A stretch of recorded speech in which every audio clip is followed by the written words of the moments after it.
Bonsoir David Pinero. Bonsoir. Vous êtes le chef de service adjoint du SAMU 69. Merci d'être avec nous sur BFM Lyon. Et bonsoir Éric Sauquet, directeur de recherche en hydrologie à l'INRAE, l'Institut national de recherche pour l'agriculture, l'alimentation et l'environnement. Merci d'être avec nous. On va bien sûr évoquer avec vous deux ce premier épisode de canicule dans la métropole lyonnaise en ce début du mois de juillet. Nous venons de vivre des jours compliqués avec des nuits tropicales, des températures qui ont dépassé les 40 degrés au soleil. Ce sont des périodes difficiles pour les personnes vulnérables, notamment David Pinero. Comment ça s'est passé ces derniers jours au SAMU? Il y a eu beaucoup d'appels liés à cette canicule. Alors, paradoxalement, on n'a pas eu une augmentation du nombre d'appels. On reste sur des appels moyens de 1800 en semaine et 2300 en week-end à peu près. En revanche, ce qui a changé depuis vendredi, c'est assez flagrant, c'est les motifs d'appel.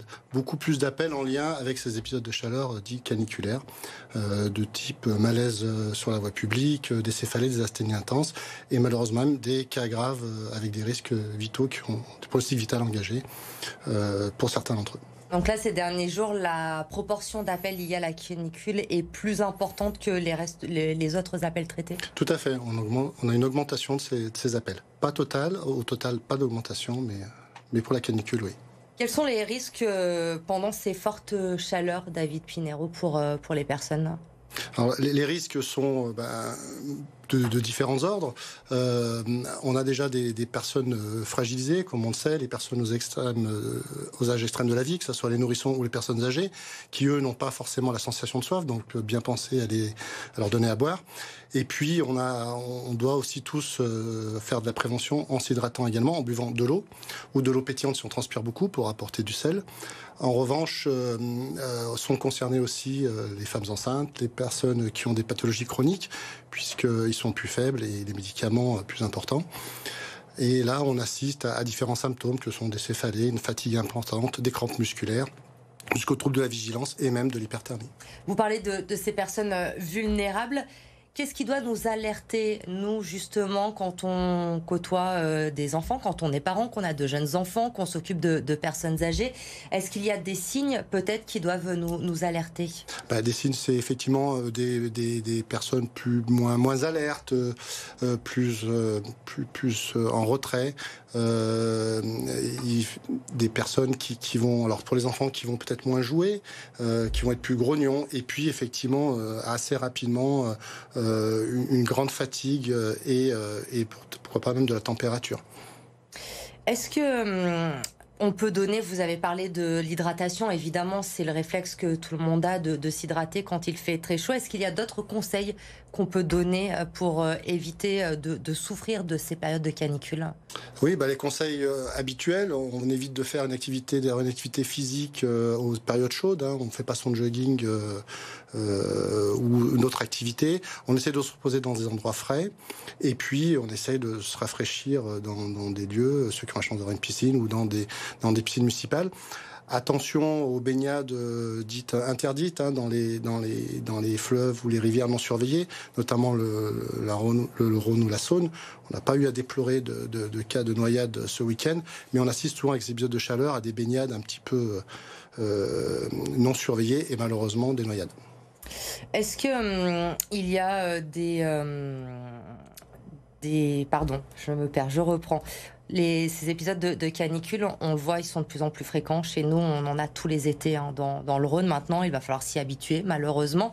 Est-ce que vous diriez qu'on a appris avec le temps? Je pense notamment à cette canicule de 2003, qui est un peu la référence pour nous. Est-ce qu'en 20 ans, on a appris aujourd'hui?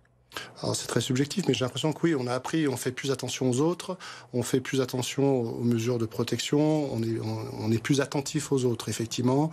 Et puis nous, on a appris aussi à faire plus attention aux motifs d'appel, à regarder un petit peu, ne serait-ce que les décès, pour voir s'il y a des décès inhabituels. Oui, je peux dire qu'on a appris. Le réflexe, quand on voit une personne qui va pas bien en période de canicule, c'est d'appeler le SAMU, c'est ça qu'il faut faire? C'est ça, faites le 15 si jamais quelqu'un qui est surtout fragilisé, qui va pas bien, qui a des troubles de la vigilance ou qui est très, très fatigué et anormalement fatigué, faites le 15. pour ces épisodes de canicule. Merci David Pinheiro. On l'a dit, ils sont de plus en plus fréquents dans notre région. La semaine dernière, la préfète a d'ailleurs placé une grande partie du département en alerte sécheresse, alors que nous sommes qu'au début de l'été. On n'est même pas le 15 juillet encore. Quelle est la situation concrètement aujourd'hui sur le département du Rhône ? Alors concrètement, on est dans une situation qu'on avait déjà anticipée, c'est-à-dire que la recharge hivernale, donc la période favorable pour recharger les nappes phréatiques, il n'y a pas eu de recharge, donc quasiment très peu d'eau précipitée. Donc on savait que l'été allait s'annoncer compliqué. Et donc, au travers notamment des débits dans les rivières, de l'apparition d'ASEC, donc de rivières qui n'ont plus d'eau, dans les tout petits cours d'eau, ce sont les signes que... Il y a des rivières déjà qui sont en sec dans le département. Par exemple, il y a un réseau qui s'appelle le réseau Onde, qui est géré par l'OFB, où il y a une observation systématique tous les mois. Et là, par exemple, pour le mois de juin, puisque les statistiques n'arrivent pas encore pour juillet, on montrait qu'on était dans une situation, dans le top 3 des années où, en termes de mois de juin, les plus secs. Voilà. Et puis, voilà. Donc Et pourtant, il y a eu de la pluie au mois de juin, il y a eu des orages, ça n'a servi à rien ? À partir du mois de mars, toutes les précipitations ont un effet très faible sur la ressource en eau, puisqu'on est dans la période de reprise de la végétation. Donc, la végétation se sert en premier. Le sol se sert également en premier. Et ensuite, seulement les nappes phréatiques. Et puis, les rivières, quand il y a des connexions entre la nappe et la rivière. Mais donc, voilà. Donc, c'était un peu problématique cet hiver et on en ressent les effets. La question va peut-être paraître naïve, vu qu'on parle à répétition de ces épisodes de canicule, mais on constate que la situation s'aggrave d'année en année au niveau des nappes phréatiques dans notre région. Alors dans les nappes, c'est difficile pour moi de répondre, mais en tout cas, c'est en termes de débit. Quand on regarde les débits des rivières, quand on regarde les tendances, c'est-à-dire sur le long terme, comment évoluent les statistiques des rivières, des débits dans les rivières, on constate qu'il y a un amenuisement des ressources en eau, en particulier pendant la période estivale. C'est des choses que l'on voit malheureusement dans les données, qui est un signe que l'on peut attribuer très facilement au changement climatique, puisque c'est dans cette logique d'élévation des températures et d'une certaine méditerranisation de la France jusque dans le Rhône. Quels sont les risques, justement ? On pourrait manquer d'eau dans le département à moyen terme ? Alors, manquer, c'est difficile à dire, mais c'est vrai que... le changement climatique met au défi notre gestion de l'eau, ça c'est sûr. C'est-à-dire que les règles de partage qui ont été instituées, forcément ce ne sera plus les mêmes puisqu'on n'aura plus la même quantité d'eau au même moment. Donc on peut arriver dans des situations critiques à un moment où une demande en eau explose parce qu'elle n'est pas présente ou qu'il y a des besoins spécifiques et qu'on se retrouve dans des situations de conflit, comme déjà on l'a pu le ressentir l'année dernière. La ressource eau pourrait être en danger, concrètement, si on ne fait pas attention. C'est une ressource qu'on pense renouvelable d'une certaine manière, mais qui a une limite. C'est-à-dire que on n'est pas assuré d'avoir de l'eau tout le temps. Le climat a ses sauts d'humeur. Et puis la tendance lourde, qui est le changement climatique, fait que petit à petit, on va vers ce que je disais, c'est une forme de méditerranisation. Est-ce on peut, comment, vous allez peut-être nous le dire, changer à notre niveau tous quelque chose justement pour essayer de préserver cette ressource ? C'est possible. Chacun a ses gestes écologiques. Ça se place dans ce panel de gestes un peu écologiques. Le premier niveau, c'est la sobriété. C'est-à-dire que si on n'est pas sobre, si on a des besoins démesurés d'eau, forcément, derrière, c'est compliqué de mettre en face une ressource qui n'existe pas.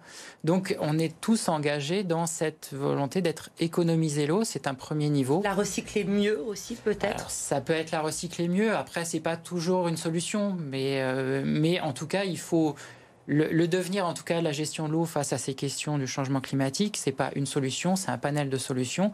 Et le premier, c'est de réduire notre vulnérabilité à des périodes où l'eau n'est pas disponible. Merci Éric Soquet, merci encore David Pinheiro d'avoir été avec nous pour évoquer cet épisode de canicule qui se termine ce mardi soir avec des orages prévus et dès demain les températures qui vont baisser d'une dizaine de degrés dans notre département. Merci à tous les deux d'avoir été nos invités.